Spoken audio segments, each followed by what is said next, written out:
Good afternoon, everyone, and welcome to Spprts Hub. I'm your host, Will Haroldson, and alongside me is my partner, always, Ashton Parker. We have some exciting topics to cover today, including the red-hot Lady Pointers volleyball team, how the Pointers football team can bounce back against UW Eau Claire this Saturday, and much, much more. All this when we come back.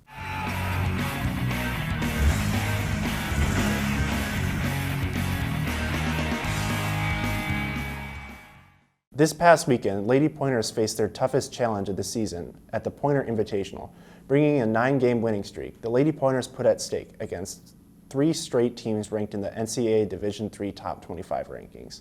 The Lady Pointers did not disappoint, winning all their matchups against number 21 Bethel University 3-1, number 16 University of Chicago 3-1, and number 14 Millikan University 3-0. They also finished a dominant weekend with a 3-1 win against St. Olaf College, improving to their winning streak to an incredible 13 games. So Ashton, after a 2-2 start to this, I myself thought it would be a rough year, but holy cow, if they turn it around. They've looked really impressive, and I'm going to say it right now, they are one of, if not the best squad in the WIAC. How does a team, let alone a volleyball team, have prolonged success like that? So, they have been absolutely just so impressive recently with that 13-game winning streak. That's absolutely mental to think. It's not often you see a team in any sports have that long of a winning streak and beat against 3 top 25 ranked teams as well. All in a row in the Pointer Invitational, which was probably one of the hardest sets of games that they're going to have this year in their schedule. That's just so impressive. It's just in the fact that they haven't made very many mistakes. All their stats right now are just better than their opponents. They have more kills. Right. They have less errors. They have more assists. They have more kills per set. They have, of course, more wins. They have more wins in sets played. So it's just how efficient they've been and how dominant they've been all across the board. That's been their main focus of success. And the impressive thing to me, especially, they started off that 2-2, and they got that revenge win, but also how they're winning. They're not winning 3-2 sets. They're winning 3-0, 3-1 sets, which that's really impressive because that just kind of defines that they're just taking advantage that they're better than their competition and they know it. Oh yeah, no. I don't think they've had a single game today or this season that has gone to 5 sets. Yeah. And losing 3-1, it's not that it's not great. But all of their wins have just been absolutely dominant. They haven't had a win when they squeaked by all of their ranked, and they're coming into the week. They're still an unranked team, which I think was absolutely crazy. A 9-game, I think it was 8 or 9-game win streak going into the week, and then they're still not ranked. They're going 9-2 and 1-0 conference. I think that's crazy. But now that they beat another conference opponent, their 2-0 conference, if I'm correct, they beat River Falls, and then they did have the 3 straight. Yeah, they had the 3 straight ranked wins, and then they had another another win against St. Olaf College. I think they're cinches for at least top 15. Right. I mean, it's just been incredibly impressive. And you and I were talking before the show. We were saying it's incredible to have these prolonged winning streaks in general, let alone to do it in a best of 3 series. I mean, you have to go out and play some solid volleyball for 3 sets to get a win, and they've just been looking very, very impressive. And honestly, looking at their schedule ahead, they can continue this. I feel like they can continue this for a while. They have Augsburg coming up on Wednesday, Stout on Friday, and then Eau Claire next week. So they only have 2 games this week, but I feel like they can continue this winning streak. I'm really curious to see who they lose to, actually. Right. Of course, I don't hope for them to lose. I never hope for them to lose. But I'm really curious on if they lose, how do they lose? Who do they lose to? Is it going to be close? What happens, if it's anything out of the ordinary for them? I think what's also interesting, too, is, in the preseason, in the WIAC, there was a lot of people that chose Whitewater to win the conference, and not a lot of people were talking about the Pointers. And they've kind of really come out and shut up those doubters saying, hey, we're here to stay. I agree. I feel like that matchup against UW Whitewater is going to be it's going to be a crucial game for both teams. Whitewater right now is top 10 in the country. They were ranked 8th in the last poll. And I think it's going to be it's going to be crucial. Whoever wins that, I feel like, is going to win the conference. Yeah, I mean, it's a big time. It's going to be a big time matchup, that's for sure. It's been very impressive what the Lady Pointers have done for sure. When we come back, we'll discuss how the bye week will have helped the Pointer football team prepare for the Spud Bowl against their rivals, the UW Eau Claire Blue Gold. So don't tune away, because we'll be right back. The Media Studies is a program for people who love to tell stories, whether that be in written form, visual, or audio. Media Studies is exciting because it's always fresh, it's always new. Media is at the center of everything we do. More and more people are asked to engage with media and use media. Our program really provides students with skills and techniques to be better prepared for that in the future. We offer courses in media production, both video and audio, nonfiction and fiction, music production, journalism, film studies. Media Studies is a great way to get hands-on experience in the field that you're looking to do. They teach you the basic concept behind everything, and then they tell you to go do it. We really pride ourselves on thinking of a wide set of opportunities that we can give our students. The student organizations are a great asset. We have SPTV, the student television organization, 90 FM, the radio, and the Pointer, our student-run newspaper. It's a great way for students to get involved, learn skills that they need for class, and meet new people. Some great facilities where our students can hone their skills. There's a giant studio in the center of the comm building. I've had quite a few classes in there. A lot of our classes are very hands-on, they're very interpersonal. You're getting the skills that will allow you to create your future, and I think that's what makes it a truly amazing experience for students. There's an incredible range of options for graduates. We've had students go out and become independent contractors, work for radio stations, newspapers, with TV stations. Everyone is different and they have their own unique style. In all the classes and all the student organizations you get involved in, you have a lot of flexibility to really create your own work and do it in a way that means something to you. We're excited to see what students are making and what they want to make, and how we can help students get from where they are to where they want to be. I'm in a video production class that's teaching me how to film documentaries. I'm also in a screenwriting class and I get to learn how to write movies. So I'm doing all these different cool things and I love it every day.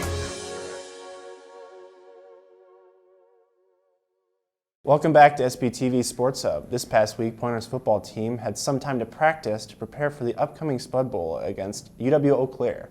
Last time we saw the Pointers, they had a rough game against UW Stout. So, Ashton, what do you think was said and done this past bye week to try to get the Pointers back on track? Because that first game was a rough conference game to start.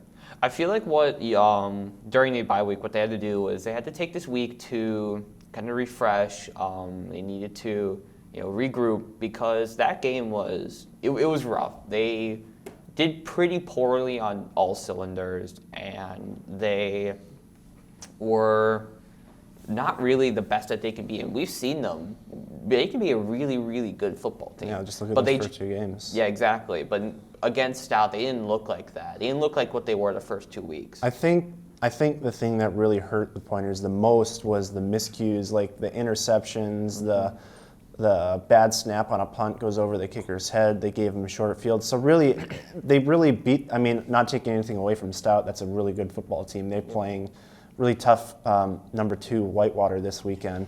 Yep. But, the Pointers really kind of shot themselves in the foot, giving them short fields, not doing themselves any favors. Their defense did come up with 2 picks, but they weren't able to do much with either of them. And you've got to think the main focus of this week. This is a Spud Bowl. It's a bragging rights for either team, whoever wins, and gets himself back into the conference conversation with a win, too. But you would think limiting mistakes, if not eliminating mistakes, is going to be like one of the number one things that the coaches were preaching. No, that's exactly what I was going to say.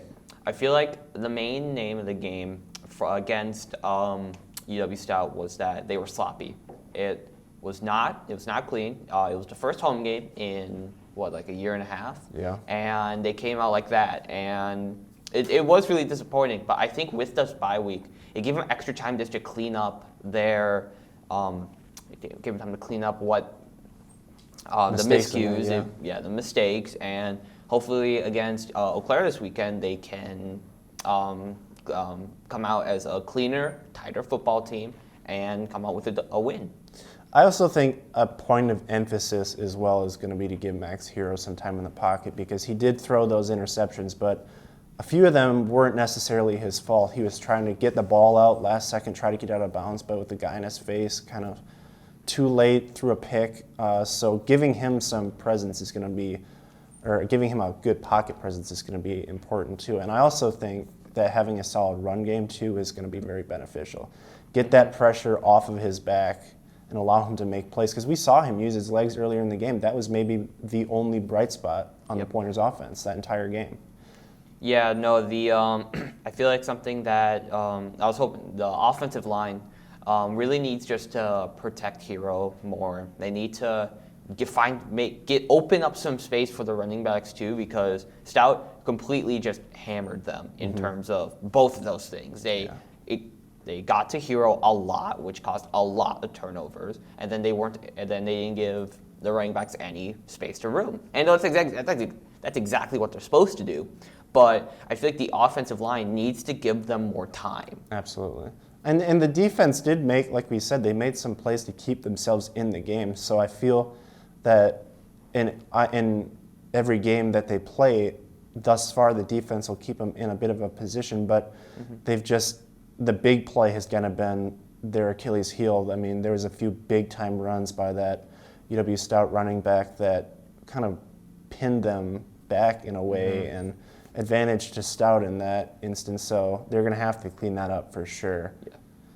It's definitely a big opportunity for the Pointers to get a nice bounce-back win, that's for sure. When we come back, the Brewers, champions of the NL Central, we'll tell you how they got there and what they did. Also, the Packers, a big game in San Francisco. All this when we come back.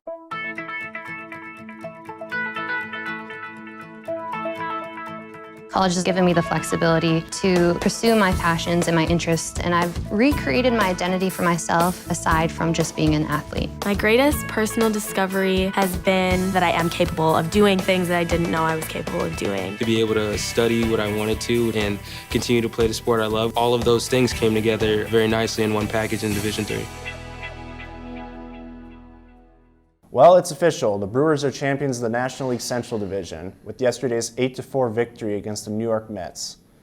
Ashton, things got a little rocky in that homestand, obviously getting swept by the red-hot St. Louis Cardinals, but they were able to keep their composure and finish off that homestand with a sweep of the New York Mets that got them their division win, and now they're going to kind of try to use that momentum and take it into the postseason. So what have the Brewers done all year to get themselves in a position to win a division? Because, I mean, we don't want to celebrate too early because there's still a lot of baseball yet to play, but winning of a division in baseball is a significant accomplishment. Yeah, no, I would have to agree. So I went to that Friday game in Milwaukee against the Mets, and, you know, that game was just so nice to see because they were on a 5-game losing streak. They got swept by the Cardinals, and that was rough. Because before in the season we were beating them. I think we had a 7-5 division lead against them. So now we're down 9-7. But overall, it doesn't matter now too much. Right. But I think what they've done all year is just dominant pitching. They have. I'm going to say. I said this before. And I'm going to say this again. They have the best pitching staff in baseball. Yeah, without they question. have the big three: Woodruff, Peralta, Burns. They have Lauer, who's been absolutely dominant recently as a Brewer. They have Hauser has been all right. Brent Suter as well. Brent Suter hasn't been bad in a reliever spot. He's been pretty good. Devin Williams, back to his NL Rookie of the Year. Rookie of the Year, yeah. Absolutely dominant. And that Josh Hader, of course, the dominant closer I was. He sparred a bit in 2020, but now he's back and he is dominant as ever. He closed all 3 games this week for the Brewers, and he only needed 1 inning, and he closed it for them, especially on Saturday. Saturday was super crucial because they were only up 2-1, and they were able to get the sweep. And I think it's incredibly important that they swept the Mets because their next 6 games, the last 6 games of the regular season, is really, really hard. We have 3 more games in St. Louis, and then we have 3 games in Los Angeles against the Dodgers. And the Dodgers are a 100-win team that's currently only 1 game behind of the Giants, who are probably the best team in baseball right now. Record-wise. Record-wise, yes, they're the best team in baseball. So it's incredibly important that they clinched it today because we can't rely on the Cardinals to lose now. I mean, we could have, but that's not what we want. We needed to win. Right. You don't ever want to rely on another team losing. And I think it goes without saying. I mean, it was disappointing. The Brewers got swept by the Cardinals at home, but that is a red-hot team, winning 16 in a row. I don't know. I mean, I think it's maybe Yadier Molina going back in time there a bit. But, I mean, they've put themselves in a position to be the second wild card, and they're going to be a tough out for anybody to handle, I believe. Yeah, here's another thing that's incredibly important. The reason why they wanted to win that division is because in terms of playoffs, yeah, we already clinched a playoff berth, and, we did that. But we don't have to face two NL West teams to get to the championship season. The Brewers have a positive record against NL West this year. And so we could have. But we want to have them beat up on each other, have them possibly beat up on St. Louis as well in the second wild card, and then just focus on only one of them in the NLCS. And I think, yeah, we still have to face the NL East champion, but we've done really well against the NL East, so I don't think that's really going to be an issue. I think it also goes without saying, obviously the scenario you said would be nice. You want to play teams that are not maybe as stacked as the Giants, but at some point you're going to have to play the best teams. Yep. So in reality, it doesn't really matter. If you want to be the best, you got to beat the best. True. So it's been a great year for the Brewers so far. It was definitely a nice feeling to win the division, that's for sure. The Green Bay Packers faced their rival San Francisco 49ers in a primetime matchup under the lights last night. Both teams didn't disappoint, that's for sure. The Packers started red hot, getting out to a 17-0 start before the 49ers would eventually fight back to make it 17-14 after a nice drive to start the third quarter. The 49ers would take a 28-27 lead late in the game, but they left too much time for that MVP guy, where he went down the field and set up the game-winning field goal, 51-yard field goal, I'll add. So, Ashton, that was a huge game for the Packers to win, but you got to be thinking of the 49ers. You got to take more time off the clock for that bad man, Aaron Rodgers, because he will torch you. He's been known to do this. Rodgers has always been known to. If you give him a minute and you're only down 1 or 2 points, or you're tied, he's going to make a drive down the field, making 2 excellent passes to Devontae Adams, who was wide open in the middle, by the way. Nobody was covering him. No timeouts, by the way, so they had to get in there so they can spike it and maybe come up with a play. And so I feel like that was one of his finest drives as a Packer. Absolutely. And you and I, after that first game, we both can share this sentiment. We thought, man, this may be a rough season, but man, they've really bounced back. You know that one saying, it's one game? I feel like I don't want to go and say that they're Super Bowl contenders again, but by going to San Francisco and beating a really good team in San Francisco, the Packers started out red hot, and all credit to San Francisco. They came back, and they honestly, 99 times out of 100, you win that game with 37 seconds left, but most of the time there's not Aaron Rodgers on the side of the field. So, I mean, that was a really good win, and for a confidence booster playing Pittsburgh this upcoming week, it was a really, really fun game to play or to watch, and not to play. Not that I'm a Green Bay Packer, but I think what's also important to note is the defense played well, forcing Jimmy Garoppolo to throw an interception. I mean, obviously they did give up some yardage, but they played much better than they did the first 2 games. They had a lot more pressure on the QB, and I think that's pretty beneficial for an offense if you can get them off the field and get the ball back to your MVP. Yeah, no, that's definitely true. The defense has been ever since week 1. They've been doing way better. They've been doing way better. I feel like they were able to tighten up some things. They are able to get some time in, work on the stuff they needed to, and now they're back to being the 2020 Packers, because the 2020 Packers had an outstanding defense and had a really good offense too. They lost to the Buccaneers in the NFC Championship, but we'll talk about it. Right. But I feel like this week we're playing against the Steelers, and the Steelers nowadays aren't that great because they still have Ben Roethlisberger as the QB, and he's aging. He's aging a lot, and he's aging fast. Right, he's not mobile anymore. Exactly. and they rely on him too much. They don't use their running backs. They pass with him a lot. They do a lot of short passes. So I think this will be a great time to really show what our defense can do. Get a lot of interceptions, get those turnovers. And I feel like this can be a really, really dominant win for them. I think, yeah, I agree that in some sense, you have to show the sports commentators like ourselves that you're for real again. And I think, like, Pittsburgh, without TJ Watt, that defense is struggling. Very true, yeah. No, them losing TJ Watt at the beginning I think it was the beginning of the season, killed them, I feel like. I mean, there's a lot of defensive players that are really good, but TJ Watt is kind of he's a different talent on the defensive side, and you'd think the Packers, that's something they're definitely going to try to take advantage of. No, definitely. I feel like they're going to use Aaron Jones a lot more because they don't have that elite pass rusher that TJ Watt was, and now they're going to, I think they're going to run over them. I feel like it's just going to be a field day for the Packers. I hope it is. I really hope it is, but you can't really say anything. Right. We haven't seen it yet. It's going to be in a week. Well, that sounds good. That sounds good for me. It was a big win for sure. That's going to do it for us here at the Sports Hub. Don't forget to tune in this Saturday for our broadcast of the Spud Bowl here on SBTV's YouTube channel.